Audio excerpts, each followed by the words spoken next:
إن الحمد لله نحمده ونستعينه ونستغفره ونعوذ بالله من شرور أنفسنا ومن سيئات أعمالنا من يهده الله فلا مضل له ومن يضلل فلا هادي له وأشهد أن لا إله إلا الله وحده لا شريك له وأشهد أن محمدا عبده ورسوله أما بعد يا أيها الذين آمنوا اتقوا الله حق تقاته ولا تموتن إلا وأنتم مسلمون أما بعد فإن خير الحديث كتاب الله وخير الهدي هدي محمد صلى الله عليه وسلم وشر الأمور محدثاتها وكل محدثة بدعة وكل بدعة ضلالة وكل ضلالة في النار أما بعد اللهم إني أعوذ بك من عذاب القبر ومن عذاب جهنم ومن فتنة المحيا والممات ومن شر فتنة المسيح الدجال۔ بے شک تمام تعریف اکیلے اللہ وحدہ لا شریک کے لیے سزاوار ہے۔ ہم اس کی حمد بیان کرتے ہیں، مجھ سے مدد طلب کرتے ہیں، مجھ سے توبہ کرتے ہیں، مجھ سے مغفرت طلب کرتے ہیں۔ ہم اللہ رب العالمین کی ایسی حمد بیان کرتے ہیں جو مکمل، مسلسل، موسلادھار ہو، اور اس کی یکے بعد دیگر نازل ہونے والی نعمتوں کا شکر ادا کرتے ہیں، ایسا شکر جس میں مسلسل اضافہ ہوتا رہے، اور بے پناہ درود و سلام اللہ کے نبی صلی اللہ علیہ وسلم پر اور آپ کے اصحاب پر۔ اللہم صلی علی محمد وعلی آل محمد کما صلیت علی ابراہیم وعلی آل ابراہیم انک حمید مجید۔ اللہم بارک علی محمد وعلی آل محمد کما بارکت علی ابراہیم وعلی آل ابراہیم انک حمید مجید۔ قال حدثنا محمد بن عباد المکی قال حدثنا سفیان قال قلت لسحیل ان عمرا حدثنا عن القعقاع عن أبيك قال ورجوت أن يسقط عني رجلا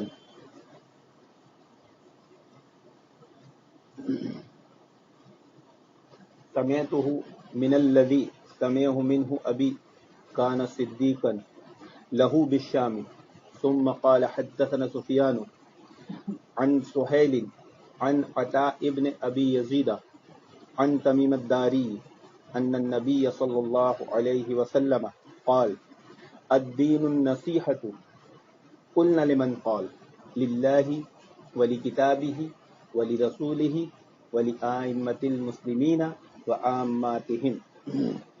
محترم حاضرین، اس حدیث پاک میں اللہ کے نبی صلی اللہ علیہ وسلم نے فرمایا کہ الدین النصیحۃ، دین خیر خواہی کا نام ہے۔ قلنا لمن قال، تو صحابہ نے عرض کیا کس چیز کی خیر خواہی؟ اللہ کے نبی صلی اللہ علیہ وسلم نے فرمایا کہ للہ، اللہ تعالیٰ کے ساتھ خیر خواہی، ولی کتابہ، اور اس کی کتاب کے ساتھ خیر خواہی، ولی رسولہ، اور اس کے رسول کے ساتھ خیر خواہی، ولی ائمۃ المسلمین، اور مسلم حکمرانوں کے ساتھ خیر خواہی، وعاماتہم، اور عام مسلمانوں کے ساتھ خیر خواہی۔ اس پر گزشتہ ہفتے سے پہلے والے ہفتے میں ہمارا خطاب ہوا تھا۔ اصل میں یہ عنوان لیا ہی اس لیے گیا ہے کہ ایک قاعدہ، ایک اصول ہے، اور یہ ہر مسلمان کو معلوم ہونا چاہیے۔ اصل میں یہ اصول تو علماء کی پہچان کے لیے ہے، لیکن اس سے عوام کی بھی پہچان ہو سکتی ہے۔ ایک قاعدہ ہے کہ علماء ربانی کس کو کہتے ہیں، کیسے پہچانا جائے گا کہ یہ عالم جو ہے، یہ علماء جو ہے، یہ ربانی علماء ہے، علماء سو نہیں ہے، گمراہ کرنے والے نہیں ہیں، بلکہ علماء ربانی ہے۔ تو علماء ربانی کی یہ پہچان ہوتی ہے کہ وہ پہلے چھوٹے چھوٹے مسئلوں میں لوگوں کی اصلاح کرتے ہیں۔ کون سے مسئلوں میں؟ چھوٹے چھوٹے۔ اور جو علماء ربانی نہیں ہوتے وہ عوام کو چھوٹے چھوٹے بنیادی مسئلے سکھاتے ہی نہیں ہیں، بلکہ بڑے بڑے مسئلے بتا کے ان کو الجھا دیتے۔ جب اللہ کے نبی صلی اللہ علیہ وسلم نے یمن کی طرف کون سے صحابی کو بھیجا تھا، نام بتائیں؟ یمن کی طرف اللہ کے نبی نے کون سے صحابی کو بھیجا تھا؟ نہیں معلوم؟ ابھی کس کا بیٹا پکڑایا گیا تھا ڈرگس میں؟ برابر ہمارا یہ معاذ بن جبل رضی اللہ عنہ، تو کیا کہا تھا اللہ کے نبی نے؟ اے معاذ سب سے پہلے ان کو توحید بتانا. کیا بتانا؟ پہلے اللہ ایک ہے، پھر ان کو نماز زکوٰۃ بتانا، یعنی بنیادی چیزیں پہلے بتا دی جائے، سکھا دی جائے، تو پھر اس کو سارے مسئلے سمجھ میں آئیں گے. اب اس کو توحید ہی نہیں سکھائی گئی، اس کو اللہ تعالیٰ پر ایمان ہی نہیں سکھایا گیا، اس کو قرآن کے ساتھ خیر خواہی نہیں سکھائی گئی، اس کو رسول کے ساتھ خیر خواہی نہیں سکھائی گئی، اس کو مسلم حکمرانوں کے ساتھ خیر خواہی نہیں سکھائی گئی، عام مسلمانوں کے ساتھ نہیں سکھائی گئی، اور پھر اس کو چھوڑ دیا گیا، تو پھر وہ کیا کر رہے ہیں؟ وہ اللہ کے ساتھ شرک کر رہے ہیں، وہ قرآن کا حق ادا نہیں کرتا، وہ رسول کا حق پہچان نہیں رہا، وہ دن رات مسلم حکمرانوں کو غلط بول رہا ہے، جبکہ خود کیا کر رہا ہے اس کو خود نہیں معلوم، لیکن بول کس کو رہا ہو؟ یہاں سے بیٹھ کے ایک دوسری کنٹری کے مسلم حکمراں کو. اور پھر عام مسلمانوں کا تو کیا ہی کہنا، جب اس کا یہ رویہ اللہ، اس کے رسول، اس کی کتاب کے ساتھ ہے، مسلم حکمرانوں کے ساتھ ہے، تو پھر اللہ تعالیٰ پھر عام مسلمان کے ساتھ کیا ہوگا؟ تو آج معاشرے سماج میں جو بد اخلاقیاں، جو معاملات ہمارے بگڑے ہیں، اس کی وجوہات میں سے ایک وجہ یہ بھی ہے. تو سب سے پہلے ہمیں بنیادی چیزیں سیکھنا ہے، اور یہ بتائی گئی تھی پچھلے خطاب میں مختصر انداز میں، لیکن آج تھوڑا تفصیل کے ساتھ. اس میں سب سے پہلے للہ، اللہ تعالیٰ کے ساتھ خیر خواہی. اچھا، اللہ تعالیٰ کے ساتھ خیر خواہی میں کیا چیزیں آتی ہیں؟ اس درس میں سبھی تھے، کیا بتایا گیا تھا؟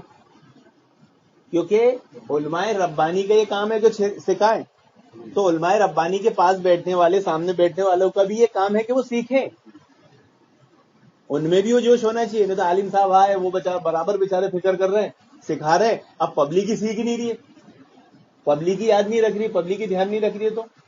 تو یہ چیزیں ہمیں خود بھی بزبانی یاد ہونا چاہیے کہ اللہ کے ساتھ خیر خواہی کا کیا معنی ہے، قرآن کے ساتھ خیر خواہی کا کیا معنی ہے، رسول کے ساتھ خیر خواہی کا کیا معنی ہے، حکمران کے ساتھ خیر خواہی کا کیا معنی ہے، عام مسلمانوں کے ساتھ خیر خواہی کا کیا معنی ہے. اور یہ ہر مسلمان کو معلوم ہو، اور وہ اس کی درس و تدریس کم سے کم اپنے گھر میں ہی کر سکے، اپنے بیوی بچوں کی ہی تربیت کر سکے. Charity begins at home. تو للہ، اللہ تعالیٰ کے ساتھ خیر خواہی کا معنی یہ ہے کہ اللہ تعالیٰ پر صحیح طور پر ایمان رکھا جائے اور اس کی عبادت اخلاص کے ساتھ کی جائے. دو چیزیں، اخلاص پہ انشاءاللہ ہم پھر کبھی بات کریں گے. آج ہم صرف اس بات پہ گفتگو کریں گے کہ اللہ تعالیٰ پر صحیح ایمان کا کیا معنی ہے.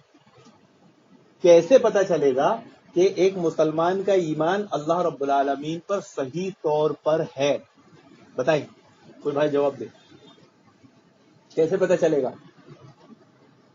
مجھے کیسے پتا چلے گا کہ میرا ایمان واقعی اللہ رب العالمین پر صحیح طور پر ہے؟ تقویٰ، اور ماشاءاللہ توکل، اور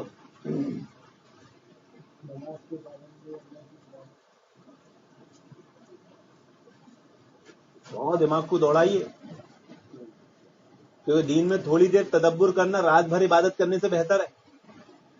امام شافعی فرماتے یہ نہیں کہ عبادت چھوڑ دینا، لیکن علم آواز دیتا ہے عمل کو، علم عبادت ہے، اللہ کو ایک ماننا. یہ تو سب چیزیں ہیں، لیکن معلوم کیسے پڑے گا؟ آپ کسی کو سمجھانے جاؤ گے کہ بھائی صحیح طور پر اللہ رب العالمین پر ایمان لاؤ، تو اس کو سمجھاؤ گے کیسے؟ خود سمجھو گے کیسے؟ تو وہ چار چیزوں پر مشتمل ہے. کتنی چیزوں پر؟ سب سے پہلی فطرت، دوسری عقل، تیسری شریعت، اور چوتھی حس. ہر انسان کی فطرت ہوتی ہے، ہر انسان کے پاس عقل ہوتی ہے، اور ہر انسان سوچتا ہے، حس ہوتی ہے. اور شریعت تو ہمیں معلوم ہے کہ سب نے جو سوال کا جواب دیے وہ شریعت سے جو سمجھے سیکھے اس سے دی. تو سب سے پہلی چیز ہے فطرت. تو یہ معلوم ہونا چاہیے کہ اس دنیا میں جو بھی بچہ پیدا ہوتا ہے فطری طور پر وہ اللہ رب العالمین پر ایمان رکھتا ہے، اسلام پر ہی پیدا ہوتا ہے. لیکن وہ ماحول اس کو ایسا غلط مل جاتا ہے نا جس کی وجہ سے وہ بہک جاتا ہے، اس کو بہکا دیا جاتا ہے. حدیث میں آتا ہے نا کہ ہر بچہ اسلام کی فطرت پہ پیدا ہوتا ہے، اس کو یہودی عیسائی نصرانی اس کے ماں باپ بناتے ہیں، بریلوی دیوبندی اس کے ماں باپ بناتے ہیں، شیعہ اس کے ماں. اس ٹائم یہودی عیسائی تھے نا تو یہ بات بول دی گئی نا. تو آج کیا بولا جائے گا؟ جب دو ہی تھے، پھر اللہ کے نبی کی امت میں 73 ہو گئے تو کسی کو معتزلہ بنا دیا گیا، کسی کو جہمیہ بنا دیا گیا، کسی کو خارج بنا دیا گیا. تو ہر انسان، ہر بچہ فطرت پہ کیسے پیدا ہوتا ہے؟ ایمان والی، اللہ رب العالمین پر ایمان رکھنے والی. آپ کسی بچے کو دیکھیں، گھر میں پریکٹیکل کر کے دیکھیں، اس سے بولیں کہ بھائی منہ پہ ہاتھ رکھ یا کھڑے رہے، تو وہ ایسے ہی کھڑے ہوگا، ہاتھ اس کا سینے پر ہی رہے گا. یہ فطرت میں ہے. کوئی بچے کو بولا ہاتھ باندھ، وہ کبھی ناک کے نیچے ہاتھ نہیں باندھے گا، وہ ہاتھ ایسے ہی باندھے گا، سینے پر ہی ہاتھ باندھے گا. پر ہاتھ رکھ تو شہادت کی گواہی ایسے دے گا وہ ایک ہاتھ سے. اب پریکٹیکل کر کے دیکھ. لیکن اس کو اس سے پھیرتے کون ہے؟ اس کے ماں باپ. اس کے ماں باپ نہیں پھیرے تو اس کے گھر والے، اس کے گھر والے نہیں پھیرے تو اس کے پڑوسی محلے والے، وہ نہیں پھیرے تو شہر والے، شہر نہیں پھیرے تو اس ایریے میں جو مساجد ہیں، جو علماء ہیں، جو عالم ہیں، انہوں. تو پہلی چیز ہے کہ اللہ رب العالمین پر صحیح ایمان کی پہچان کیا ہے؟ فطرت. فطرت کا تقاضا ہے کہ ہر انسان فطری طور پر اللہ رب العالمین پر ایمان رکھتا ہے. دوسرا ہے عقل. یہ دنیا جو پیدا ہوئی ہے یہ خود پیدا ہوئی یا کسی نے پیدا کیا؟ بھائی کوئی بھی چیز تخلیق پائی ہے تو اس کا خالق موجود ہے. بنا خالق کے کوئی چیز تخلیق نہیں ہو سکتی. جو چیز تھی ہی نہیں، جو معلوم تھی، وہ کیسے خود بخود تخلیق ہوگی؟ تو عقل بھی یہ بات تسلیم کرتی ہے کہ اگر کوئی چیز پیدا ہوئی ہے تو اس کا کوئی نہ کوئی خالق ہے. اور اتنی بڑی کائنات، یہ دنیا، یہ بڑے بڑے سورج چاند ستارے، اور یہ دنیا میں جتنی نعمتیں انسان ہے، یہ سب پیدا ہوئے ہیں. تو ان کو پیدا کرنے والا کون ہے؟ تو عقل اس بات کو تسلیم کرے گی کہ وہ ایک ہے. اگر مسلمان سے پوچھیں گے تو اللہ وحدہ لا شریک. اگر ہندو سے پوچھیں گے تو اوم کہے گا، ایک. اوم کہے گا، وہ کیا کہے گا؟ ایک. یہود و نصارہ سے پوچھنے کی ضرورت نہیں، وہ بھی اللہ پر ایمان رکھتے ہیں، ہاں وہ اللہ کے ساتھ شرک کرتے ہیں بس. تو عقلی طور پر بھی انسان اس بات کو تسلیم کرتا ہے کہ ایمان اللہ رب العالمین پر ہی رکھا جائے گا، کیونکہ عقل یہ تسلیم کرتی ہے کہ کوئی بھی چیز وجود میں آئی ہے تو اس کو کسی نے پیدا کیا ہے. اچھا، دوسرا، بعض لوگ کیا کہتے ہیں کہ یہ کائنات جو ہے وہ اپنی عقل دوڑاتے ہیں. وہ جب اللہ پر ایمان نہیں رکھتے تو کیا کہتے ہیں؟ یہ ایک حادثہ ہے. کیا ہے یہ؟ حادثہ ہے. یہ سب خود ہی پیدا ہو گیا. ایسا ممکن ہے؟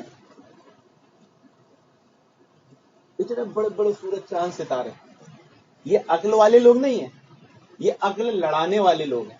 اگر یہ عقل والے ہوتے نا تو انہیں بات فوراً سمجھ میں آتی کہ کوئی بھی چیز بنا خالق کے وجود میں آتی ہی نہیں ہے. اچانک اتفاقی طور پر، حادثاتی طور پر وہ تخلیق نہیں ہوتی. مریم علیہ السلام کو چھوڑ کر کسی نے دنیا میں کوئی عورت کو دیکھا ہے کہ جو ماں بن گئی بچے کی؟ خود ہی بن گئی، ایسا کسی نے دیکھا نہیں. اگر کہیں ایسے حادثات، واقعات بھی ہوئے ہیں. اب وہ ایک واقعہ سننے میں آیا تھا لیکن بہت پرانا تھا، معتبر نہیں تھے، بیان نہیں کروں گا کیونکہ سنی سنائی بات ہے، مسئلہ غلط ہو جائے گا. لیکن ایسا ہو سکتا ہے یا پھر کسی نے جھوٹا واقعہ بھی بنایا ہو، تو خیر وہ تھوڑی سی اس میں بے حیا فحاشی والا مسئلہ ہے. تو حادثاتی طور پر بھی کوئی چیز پیدا نہیں ہو سکتی، اس کو پیدا کرنے والا کوئی نہ کوئی ہے. وعلیکم السلام ورحمۃ اللہ وبرکاتہ. ایک صحابی ہے جبیر بن معطم رضی اللہ عنہ، جب انہوں نے اللہ کے نبی صلی اللہ علیہ وسلم کو سورۃ الطور کی آیت کریمہ پڑھتے ہوئے سنا کہ کیا یہ سب چیزیں ایسے ہی پیدا ہو گئی یا اس کا کوئی خالق بھی ہے؟ یہ کائنات، یہ دنیا ایسے ہی پیدا ہو گئی کہ کوئی اس کا خالق بھی ہے؟ تو جبیر بن معطم رضی اللہ عنہ فرماتے ہیں کہ جب میں حالت کفر میں تھا، ایمان والا نہیں تھا، لیکن جب میں نے آیت کریمہ اللہ کے نبی صلی اللہ علیہ وسلم سے سنی تو میرا دل نہ ڈاما ڈول ہو گیا، اڑنے لگا۔ اللہ تعالیٰ چیلنج کرتا ہے کہ تم نے پیدا کیا، تم اس کے خالق ہو یا تم اس کے مالک ہو یا تم کو کسی نے پیدا کیا؟ تو وہ ایک دم سوچ میں پڑ گئے کہ زمین، آسمان، چاند، ستارے، یہ پیدا کرنے والا کون ہے؟ تم ہو یا ہم ہیں؟ تم خالق ہو یا ہم ہیں؟ جبکہ حالت کفر میں ہے۔ حالت کفر میں ان کا دل بولتے ہیں ایمان لانے سے پہلے یہ آیت سننے کے بعد میرا دل ایسا اڑ جاتا تھا، اڑے جاتا تھا، بولے نہیں ضرور کوئی نہ کوئی خالق ہے۔ تو عقل بھی اس بات کو تسلیم کرتی ہے کہ اس کائنات کا کوئی مالک ہے، اور وہ کون ہے؟ اللہ رب العالمین۔ تو اللہ رب العالمین پر ایمان رکھنے کی جو 4 چیزیں ہیں ان میں پہلی کیا ہے؟ فطرت۔ فطرت کا تقاضا یہ ہے کہ ہر انسان فطری طور پر اللہ رب العالمین پر ایمان رکھتا ہے۔ اس کو ڈالمڈول کون کرتے ہیں؟ اس کو بتانے والے، چاہے وہ بچپنے میں بتائے چاہے وہ بڑا ہو کے بتائے۔ بعض لوگ ایسے بھی رہتے کہ ان کو بچپنے میں کسی نے سب اللہ اللہ سکھایا، لیکن وہ بڑے ہونے کے بعد دوسرے غلط ماحول میں چلے گئے تو پھر وہ اللہ تعالیٰ کو نہیں مانتے، اللہ تعالیٰ کے ساتھ شرک کرنے لگتے ہیں، یا پھر اللہ تعالیٰ کا انکاری کر دیتے ہیں، ہاتھ ساتھی طور پر سب وہ مان لیتے ہیں۔ اور دوسری چیز کیا ہے؟ عقل۔ تیسری ہے شریعت۔ تیسری چیز کیا ہے؟ شریعت۔ اللہ رب العالمین نے ہر امت کو ایک میسنجر بھیجا، ایک نبی بھیجا، اور ان کے اوپر کتاب یا صحیفے اتارے۔ تو یہ جو آسمانی کتابیں ہیں یہ کس کا کلام ہے؟ اللہ رب العالمین۔ اور اس میں جو حکمتیں اور مصلحتیں ہیں یہ انسانوں کی خیر خواہی کے لیے یہ بات بتا رہی ہے کہ دیکھو اس خالق کائنات نے تم کو پیدا کیا ہے، تمہیں اس دنیا میں جینا سکھایا ہے، اور آخرت میں پھر تم سے حساب لے گا۔ یہ اس بات کی دلالت کرتی ہے کہ اس دنیا کا، اس کائنات کا ایجاد کرنے والا کوئی موجود ہے۔ عقل، فطرت اور شریعت، تینوں سے ثابت ہو رہا ہے کہ ایمان اللہ رب العالمین پر صحیح شمار کیسے کیا جائے گا۔ اور چوتھی چیز ہے حس، محسوس کرنا۔ آپ دیکھیں گے کوئی آدمی بیمار ہوتا ہے، کس کو پکارتا ہے؟ اللہ۔ کوئی ضرورت مند ہوتا ہے، وہ کس کو پکارتا ہے؟ اگر وہ اللہ پر ایمان نہیں بھی رکھتا اور پریشان ہوا اور اس کی پریشانی دور نہیں ہوتی تو پھر وہ کس کو پکارتا ہے؟ وہ کون تھے جو صحابی تھے جو مکہ فتح ہونے کے ٹائم گئے تھے ابو جہل کے، ابو لہب کے بیٹے کس کے جائے؟ اکرمہ، حضرت اکرمہ رضی اللہ عنہ، ناؤ میں، اور ناؤ ڈاما ڈول ہونے لگی تو ناؤ والے نے کہا کہ بھائی اپنے اپنے معبودوں کو پکار لو، اب بچنا مشکل ہے۔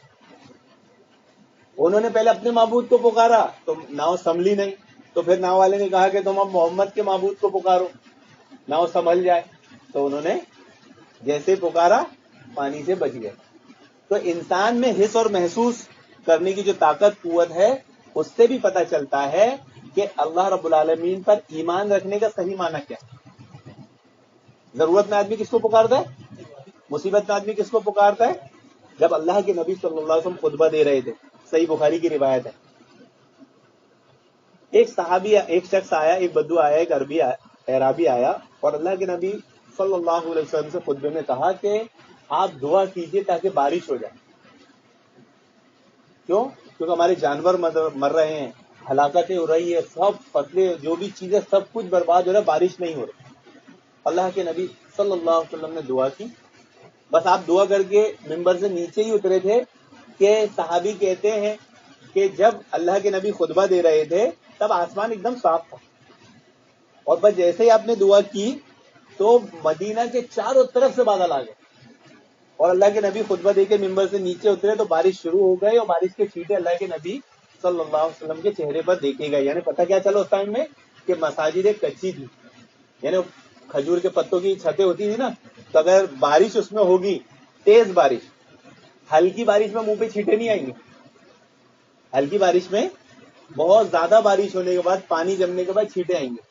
تو ادھر اللہ کے نبی صلی اللہ علیہ وسلم نے دعا کی، ادھر بارش تیز ہوئی، تو کیا پتہ چلا کہ جب انسان مصیبت میں ہوتا ہے تو اس کو محسوس ہوتا ہے کہ میرا کوئی خالق ہے، میرا کوئی مالک ہے. پھر اگلا جمعہ آ گیا، یہ جمعہ گیا، اگلا جمعہ آ گیا تو ایک اعرابی کھڑا ہوا اور کہا اے اللہ کے نبی دعا کیجیے، اب تو بارش اتنی زیادہ ہو گئی، پہلے پانی نہیں تھا تو جانور مر رہے تھے، برباد ہو رہے تھے، ہلاک ہو رہے تھے، اب بارش اتنی ہو رہی ہے کہ اس سے بھی تباہی بربادی مچ گئی.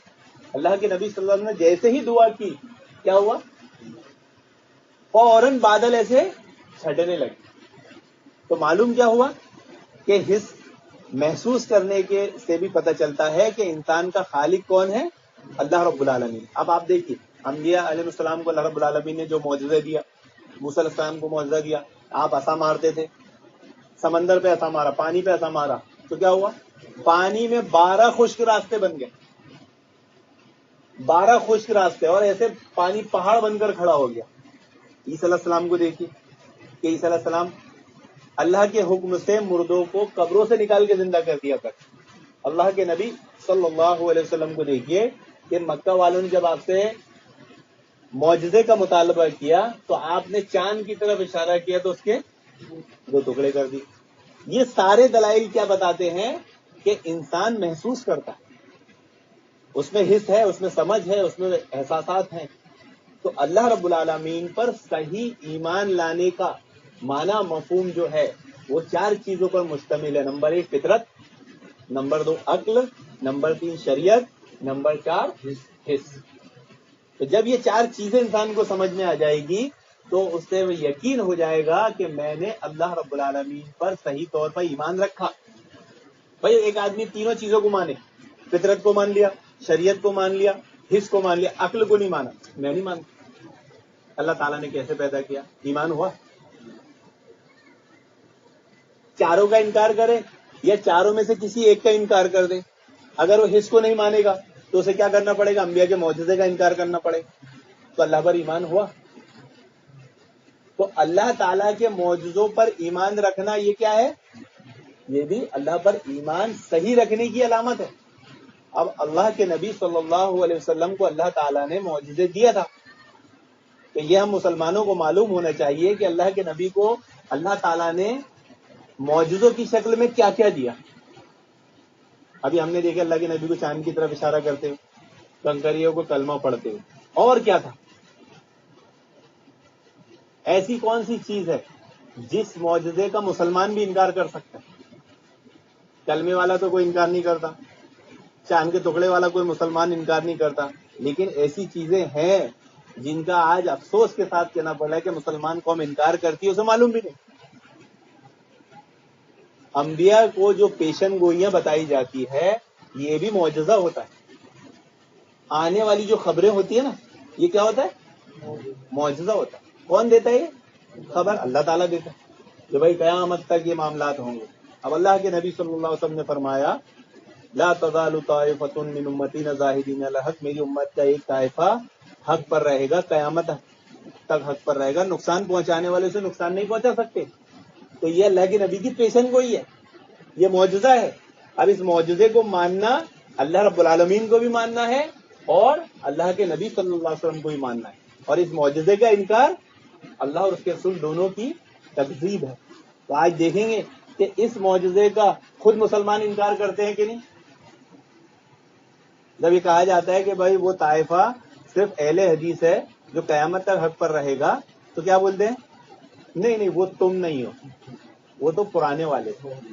اللہ کے نبی صلی اللہ علیہ وسلم قیامت تک اس کی قید لگا رہے ہیں اور وہ قید کو ہٹا کے کہاں تک کر دے رہے ہیں؟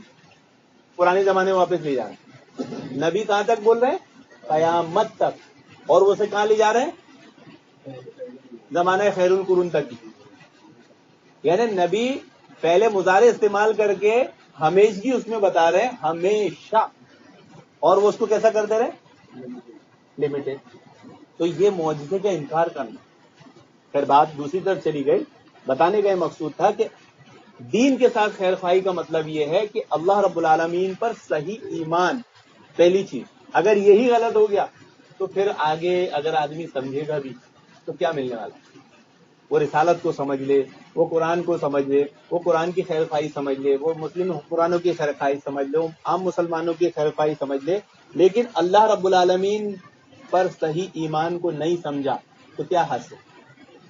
سب سے پہلی چیز جو ہے وہ اللہ تعالیٰ پر ایمان، اسے عقل بھی مانتی ہے، اسے ہمارے احساسات بھی مانتے ہیں، اسے شریعت بھی مانتی ہے، اور اسے فطرت بھی مانتی ہے۔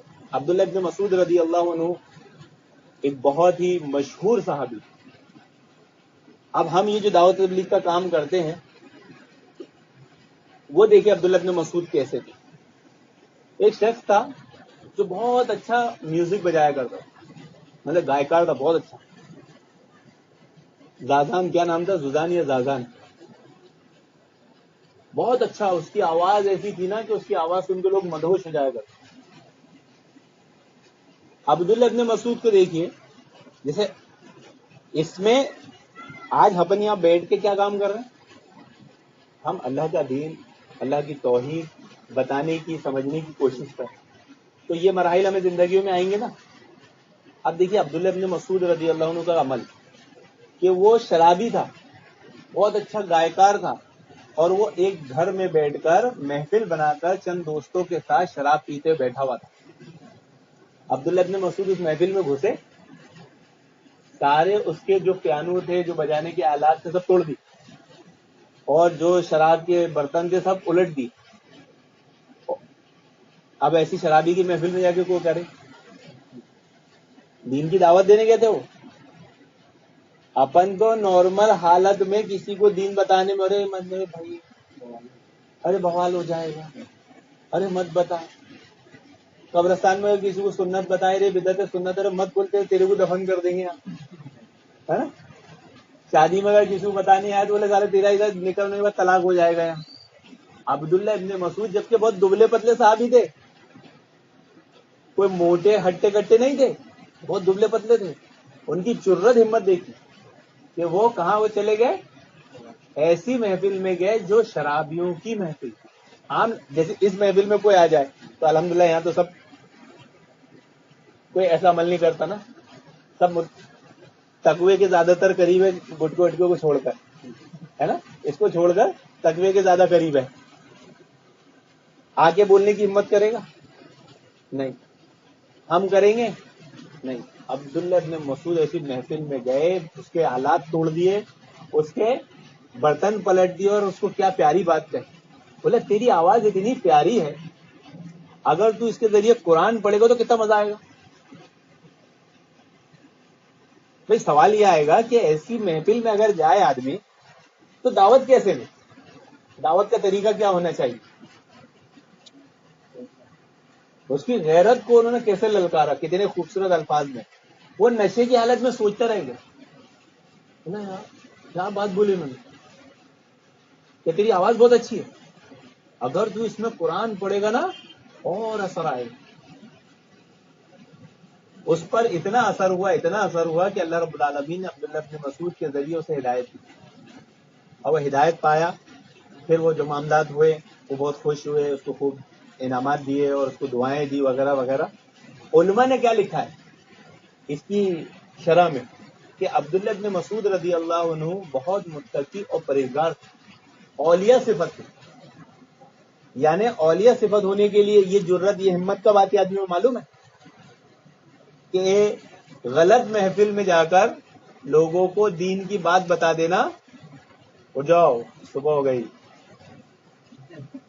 غلط محفل میں جا کر لوگوں کو دین کی بات بتا دینا، یہ جرت آتی کب ہے آدمی میں؟ جب اس کا ظاہر اور باطن دونوں ہی جیسا ہو۔ وہ جس طرح ظاہر میں اللہ سے ڈر رہا ہے دنیا کے سامنے، ایسا وہ باطن میں بھی ڈرے، تب اس میں وہ جرت ہمت آئے گی۔ جو آج ہم مسلمان امت مسلمہ میں سے یہ جرت غائب ہے۔ آج ہم دعوت دینے کی سوچتے ہیں تو کیا ہوتا ہے، سب سے پہلے خود تو دیتے ہی نہیں ہے، لیکن اگر کوئی دے رہا ہے نا تو اس کو بھی روک دے۔ یہ میرے ساتھ ہوا کہ میں ایک جنازے میں جب بدعت ہوتے ہوئے دیکھا تو میں نے وہاں بولا یہ کیا کر رہا ہے، تو جو میرا ساتھی تھا میرے کو پکڑ لیا، مت کر بھائی یہاں پر۔ میرے کو بڑا افسوس ہوا، میں نے بولا یار وہ اگر بولتا تو میرے کو اتنا برا نہیں لگتا، اور امید کیا تھی کہ وہ بولے گا، وہ نہیں بولا، وہ ڈر گئے۔ گھبرا کون گیا؟ تو اس سے کیا پتہ چلا کہ ہمارا ظاہر اور باطن میں فرق ہے. آج امت مسلمہ میں مطلقاً جو جرت ہمت نہیں پائی جا رہی ہے تو اس کی وجہ کیا ہے؟ ہمارے اس میں تقوی نہیں، ہمارا ظاہر و باطن الگ الگ. تو پھر ہم کیا لوگوں کو ایمان کی دعوت دیں گے؟ کیا لوگوں کو بتائیں گے کہ کیسے اللہ رب العالمین پہ ایمان لایا جائے، کیسے صحیح طور پر ایمان رکھا جائے؟ یہ غیر مسلم سے، ایک عقل پسند سے جب آپ بات کریں گے تو اللہ پر صحیح ایمان کی یہ دلائل آپ کو دینا پڑیں گے. آپ اسے تقوی سمجھائیں گے، آپ اسے پرہیزگاری سمجھائیں گے تو سمجھے گا وہ نہیں. اس کو تو اس کی سمجھ کے اعتبار سے بات کرنا پڑے گی نا، جو اس کی سوچ ہے. یہ سنت اللہ رب العالمین بھی آدمی کی سوچ کے حساب سے بات کرتا ہے. کہ جب انہوں نے یہودی نے اللہ کے نبی سے کہا کہ ہم تو 7 دن جہنم میں رہیں گے، 1000 سال کا ایک دن تو 7000 سال رہیں گے، 7 دن رہیں گے، تو اللہ تعالیٰ نے ہاتھوں برہانکم، تمہارے پاس دلیل ہے تو لاؤ، کوئی برہان ہو تو لاؤ، دلیل ہے کچھ. تو جو سامنے والے کی سوچ ہوتی ہے نا، اس حساب سے بھی ہمیں بات کرنا ہے. تو جو آدمی اللہ رب العالمین پہ ایمان نہیں رکھتا اور ہم اللہ رب العالمین پہ ایمان رکھتے ہیں تو ہمیں دعوت کا کام یا دعوت کرنے کا جذبہ رکھنے کے لیے یا کسی کو دین بتانے کے لیے ساری چیزیں سیکھنا سمجھنا بے حد ضروری ہے. تو آج کے درس میں ہم نے دین کے ساتھ خیر خواہی میں سب سے پہلا مسئلہ جو تھا کہ اللہ رب العالمین پر صحیح ایمان کیسے رکھا جائے وہ سمجھے. اللہ رب العالمین سے دعا ہے کہ اللہ رب العالمین ہمیں دین میں خیر خواہی کے تمام مفہوم کو اچھے سے سمجھنے سمجھانے کی توفیق عطا فرمائے اور لوگوں تک پہنچانے کی توفیق عطا فرمائے. ہمارے علم کو ہمارے لیے وبال نہ بنا، اپنے پاس سے قبل کی توفیق عطا فرمائے. آمین یا رب العالمین. وآخر دعوانا الحمدللہ رب العالمین. اگر کوئی بھائی کو کوئی بات نہیں